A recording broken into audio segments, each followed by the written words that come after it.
మంచు మోహన్ బాబు సిబ్బంది మరొక వివాదంలో చిక్కుకున్నారు. జల్పల్లి అటవీ ప్రాంతంలో అడవి పందులను వేటాడారు మోహన్ బాబు సిబ్బంది. అడవి పందులను వేటాడినట్లుగా మేనేజర్ కిరణ్ పై ఆరోపణలు వస్తున్నాయి.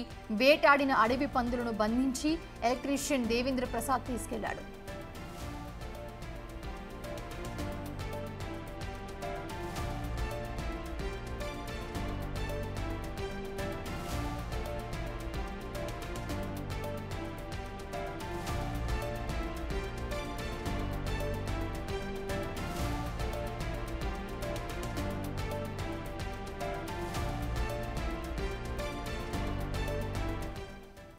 ఇదే అంశానికి సంబంధించి మరిన్ని అప్డేట్స్ మా ప్రతినిధి రాణా అందిస్తారు.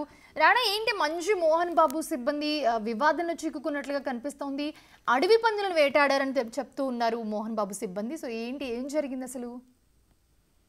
అయితే వీళ్ళు ఎక్కడ వేటాడారు ఏంటనేది కూడా లొకేషన్ పెద్దగా ఎవరు చెప్పలేదు, కానీ ఖచ్చితంగా ఇది శంషాబాద్ పరిసర ప్రాంతాల్లో అక్కడ చిట్టడవులు ఉంటాయి కాబట్టి కొన్ని చోట్ల ఈ జల్పల్లి సమీపంలో దగ్గర అక్కడ చేస్తుంటారు. లేకపోతే ఇక్కడ తన యూనివర్సిటీ పరిసర ప్రాంతాల్లో కూడా అడవి ఉంటది కాబట్టి అక్కడ కూడా చేస్తుంటారు అనేది కూడా ఈ యొక్క విమర్శలు వస్తున్నాయి. అయితే ఆ జల్లుపల్లిలోనే ఇవంతా కూడా ఎక్కువగా ఈ వేట సాగించినట్టుగా మనకు సమాచారం వస్తుంది.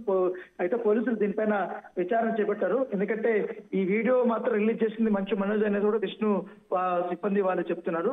అయితే చిట్టడవిలో వెళ్ళినటువంటి అడవి పందులను వేటాడి మరి మేనేజర్ కిరణ్ గాని, తర్వాత ఎలక్ట్రీషియన్ గా పనిచేసినటువంటి దేవేంద్ర ప్రసాద్, సో వీళ్ళిద్దరు కూడా మోసుకుంటూ వస్తూ ఒక పాట పాడడం, అంటే పల్లకిలో పెళ్లి కూతురు అంటూ పాట పాడుతూ కూడా వాళ్ళు దాన్ని తీసుకుని వచ్చారు. అయితే అడవి పందుల్ని అయితే ఇతర మృగాల్ని కానీ, లేకపోతే అనిమల్స్ ని కానీ, లేకపోతే బర్డ్స్ ని కానీ ఏదైనా కూడా కానీ వేటాడాలంటే ఖచ్చితంగా కూడా అటవీ శాఖ నుంచి కూడా పర్మిషన్ ఉండాలి. అది నిషిద్ధం.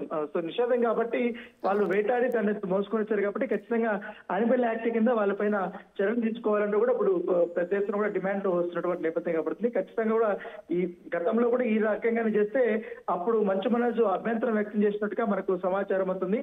అడవులోకి వెళ్లి పందులు వేటాడొద్దని అప్పట్లోనే మేనేజర్ ని కానీ, ఎలక్ట్రీషియన్ గానీ మంచు మనోజ్ హెచ్చరించినట్టుగా మనకు సమాచారం. దాంతోపాటు అడవి పందులను బంధించి తీసుకెళ్తున్న వీడియోలు ఇప్పుడు పెద్ద ఎత్తున కూడా సోషల్ మీడియాలో చక్కర్లు అవుతున్నాయి. కాబట్టి ఈ అడవి పందులను వేటాడిన వారిపై కూడా ఖచ్చితంగా చర్యలు తీసుకోవాలంటే కూడా ఇప్పుడు నెటిజన్లు పెద్ద ఎత్తున కూడా వీళ్ళందరూ కూడా డిమాండ్ చేస్తున్నారు. దీని వెనకాల ఖచ్చితంగా మంచు విష్ణు ఉన్నారు. మంచు విష్ణు ప్రోద్బలం లేకపోతే ఈ యొక్క ఆయన సంబంధించిన సిబ్బంది ఈ అడవి పందుల్ని వేటాడారు అనేది కూడా వాళ్ళు చెప్తున్నారు. సో ఖచ్చితంగా ఒక్కసారి వేటాడారా లేకపోతే ఎన్నిసార్లు ఇప్పటి వరకు వేటాడారనే దానిపై కూడా ఆ పోలీసులు ఇప్పుడు కేసు నమోదు చేశారు. కాబట్టి ఈ విచారణలో ఇవంతా వెల్లడవుతుంది. అయితే ఈ యొక్క వీడియోని పోస్ట్ చేసిన వారిని కూడా వారిని పిలిపించి మాట్లాడే అవకాశం ఉన్నట్టుగా మనకు సమాచారం అవుతుంది. Right, thanks for the updates Rana.